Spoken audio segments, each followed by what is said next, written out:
पहले चैप्टर के एमसीक्यू प्रश्नों को हम लोग कवर करने वाले हैं। पिछले वीडियो में आपने देखा होगा कि किस तरह से हमने उसके सब्जेक्टिव पार्ट को कवर किया है और आई होप आपको वीडियो काफ़ी अच्छा लगा होगा और काफ़ी आसान तरीके से आपने सीखा होगा पहले चैप्टर को।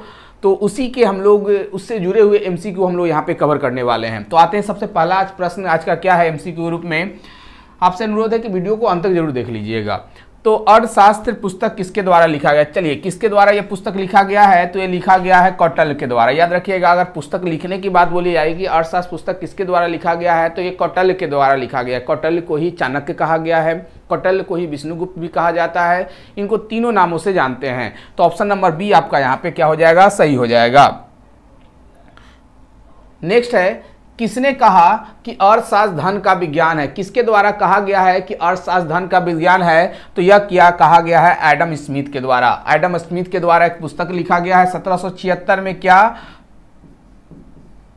तो 1776 में इनके द्वारा एक पुस्तक लिखा गया है जिसका नाम है वेल्थ ऑफ नेशन, जिसका नाम है वेल्थ ऑफ नेशन। और यहां से सवाल आपके एग्जाम में पूछे जाते हैं। चलिए नेक्स्ट प्रश्न पे आते हैं हम लोग। क्वेश्चन नंबर 3 क्या है? तो अर्थशास्त्र चयन का तर्कशास्त्र है, किसने कहा था? अर्थशास्त्र चयन का तर्कशास्त्र है, यह किसके द्वारा कहा गया है? तो ये रॉबिन्सन के द्वारा कहा गया। किसके द्वारा कहा गया है? तो रॉबिन्स के द्वारा कहा गया है।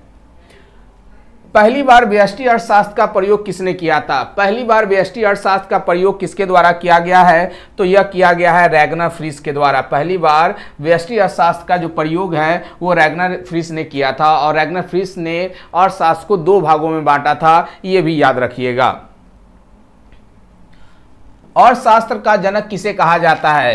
तो अर्थशास्त्र का जनक यानी फादर ऑफ इकोनॉमिक्स किसे कहा जाता है? तो ये कहा जाता है एडम स्मिथ को। एडम स्मिथ को फादर ऑफ इकोनॉमिक्स के नाम से हम लोग जानते हैं।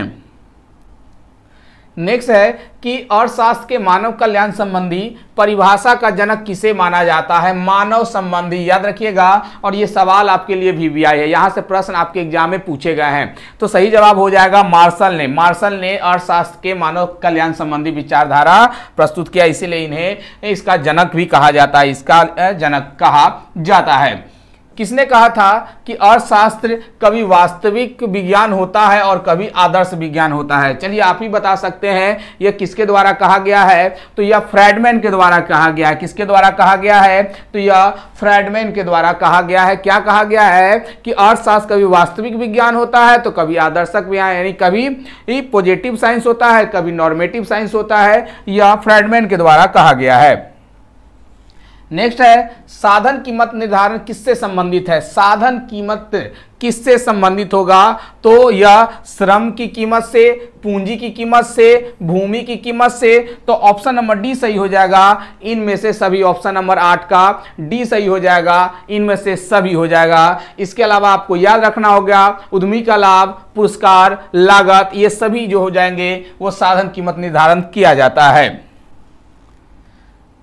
आर्थिक क्रिया के अनुसार अर्थशास्त्र को 2 प्रमुख शाखाओं में किसने बांटा था? तो आर्थिक क्रिया के अनुसार अर्थशास्त्र को 2 प्रमुखों में जो बांटा था वो था रैगनर फ्रिश हो जाएगा। वो कौन हो जाएगा? तो वो रैगनर फ्रिश हो जाएगा। 9 का ऑप्शन नंबर डी सही हो जाएगा। 9 का ऑप्शन नंबर डी सही हो जाएगा। अर्थशास्त्र में माइक्रो शब्द का कहां मिलता है? अर्थशास्त्र में माइक्रो शब्द कहां से लिया गया है? कहां से लिया गया है? तो यह ग्रीक भाषा से लिया गया है। किस भाषा से लिया गया है? तो यह ग्रीक भाषा से लिया गया है। और यह भी सवाल आपके एग्जाम में बोर्ड में पूछे गए हैं। नेक्स्ट है, विभिन्न अर्थशास्त्रियों ने अर्थशास्त्र की विषय सामग्री को कितने वर्गों में बांटा है? तो कितने वर्गों में बांटा है? तो 4 वर्गों में बांटा है। कितने वर्गों में बांटा है? तो 4 वर्गों में बांटा है। और कौन कौन 4 वर्गों में बांटा है इसकी जानकारी आपको हमने सब्जेक्टिव पार्ट में दिया है। अगर आप उस वीडियो को नहीं देखे हैं तो पहले आप सब्जेक्टिव पार्ट के वीडियो को देख लीजिए, उसके बाद फिर हमारे एमसीक्यू को कवर कीजिएगा। आपको पूरे प्रश्न का आंसर आपको आसानी से देखने को मिल जाएगा। आगे है कि निम्न में से कौन अर्थशास्त्र के विषय में सामग्री है? अर्थशास्त्र की विषय सामग्री है। इनमें से कौन जो है वो अर्थशास्त्र की विषय सामग्री है? तो धन संबंधी विचारधारा, कल्याण संबंधी विचारधारा, दुर्लभता संबंधी विचारधारा। तो ऑप्शन नंबर डी सही हो जाएगा। ये जो तीनों जो है वो क्या है? अर्थशास्त्र की विषय सामग्री है। ये जो तीनों जो दिया जा रहा है आपको यहाँ पर, ये तीनों जो है वो अर्थशास्त्र की विषय सामग्री है। और सब्जेक्टिव में भी आपसे पूछा जाएगा कि अर्थशास्त्र की विषय सामग्री को बताएं, तो कौन कौन हो जाएगा? धन संबंधी, कल्याण संबंधी और दुर्लभता संबंधी हो जाएगा। ऑप्शन नंबर डी यहां पे सही होगा।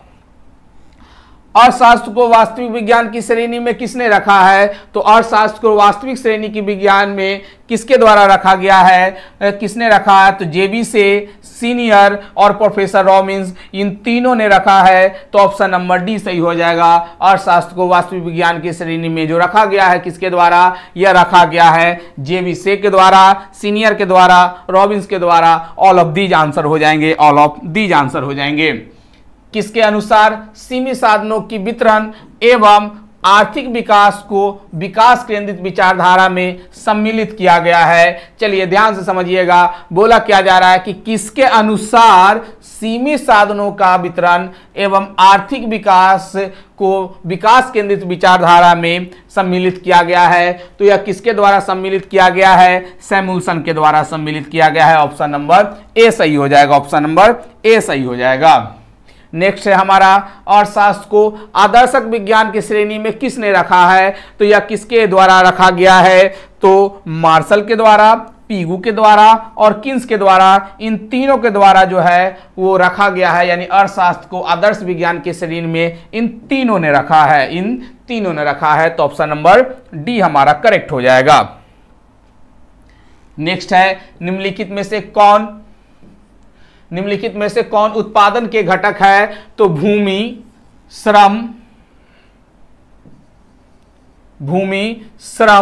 पूंजी, उद्यमिता और संगठन उत्पादन के 5 घटक होते हैं। याद रखिएगा, उत्पादन के कितने घटक होते हैं? 5 घटक होते हैं, भूमि, श्रम, पूंजी, संगठन और उद्यमिता। तो ऑप्शन नंबर यहाँ पे डी सही हो जाएगा, ऑप्शन नंबर डी सही हो जाएगा। याद रखिएगा, ऑप्शन नंबर डी सही हो जाएगा। एक उद्यमिता हो जाएगा आपका और एक संगठन हो जाएगा। नेक्स्ट है, व्यष्टि अर्थशास्त्र के अंतर्गत निम्न में से किसका अध्ययन किया जाता है? तो आपको हमने सब्जेक्टिव पार्ट में बताया था, व्यष्टि अर्थशास्त्र में हम लोग छोटे छोटे चीजों को, व्यक्तिगत चीजों को हम लोग देखते हैं। तो ऑप्शन नंबर यहां पर सी सही हो जाएगा, व्यक्तिगत इकाई हो जाएगा। ऑप्शन नंबर सी सही हो जाएगा, व्यक्तिगत इकाई हो जाएगी। नेक्स्ट है, उपभोक्ता व्यवहार का अध्ययन किया जाता है। तो उपभोक्ता के व्यवहार का अध्ययन हम लोग किस में करते हैं? तो उपभोक्ता व्यवहार का अध्ययन हम लोग सूक्ष्म अर्थशास्त्र यानी व्यष्टि अर्थशास्त्र में हम लोग करते हैं। याद रखिएगा, व्यष्टि अर्थशास्त्र में हम लोग करते हैं।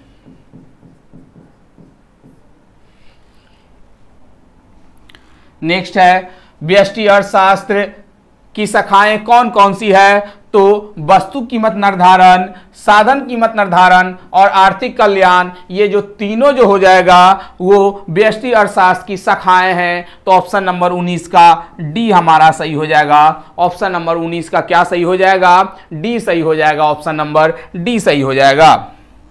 नेक्स्ट है, निम्नलिखित में से कौन उत्पत्ति का साधन नहीं है? यहाँ पे पूछा जा रहा है उत्पत्ति का साधन कौन नहीं है। तो हमने अभी थोड़ा देर पहले बताया, उत्पत्ति के 5 घटक यानी 5 साधन होते हैं। कौन कौन? भूमि होता है, श्रम होता है, पूंजी होता है, उद्यमिता होता है और संगठन होता है, लेकिन मुद्रा नहीं होता है। तो ऑप्शन नंबर आपका यहाँ पे क्या सही हो जाएगा? बी जो है आपका यहाँ पे सही हो जाएगा। ऑप्शन नंबर बी आपका सही हो जाएगा। सबसे पहले किसने माइक्रो शब्द का प्रयोग किया था? तो माइक्रो शब्द का प्रयोग जो है वो रैगनर फ्रीज के द्वारा किया गया था। किसके द्वारा किया गया था? रैगनर फ्रीज के द्वारा। ऑप्शन नंबर हमारा यहाँ पे सी सही हो जाएगा। ऑप्शन नंबर हमारे यहाँ पे सी सही हो जाएगा। ऑप्शन नंबर सी सही हो जाएगा।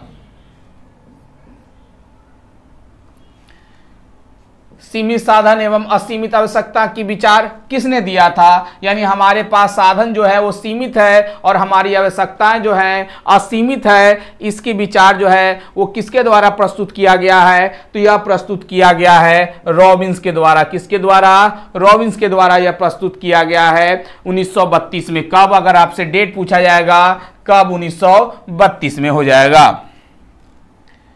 निम्न में से कौन आर्थिक क्रियाएं अर्थशास्त्र की अध्ययन सामग्री के अंतर्गत सम्मिलित की जाती है, तो कौन सम्मिलित किया जाएगा?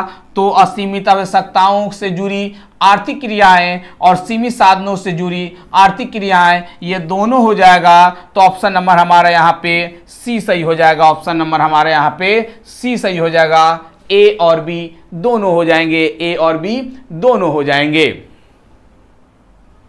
नेक्स्ट है, निम्नलिखित में से कौन आर्थिक क्रियाएं हैं? चलिए, आर्थिक क्रियाएं आपको पूछा जा रहा है, तो उपभोग, उत्पादन, निवेश, ये तीनों जो है वो आर्थिक क्रियाएं हैं। और एक और याद रखिएगा, विनिवेश। एक और आप क्या याद रखिएगा?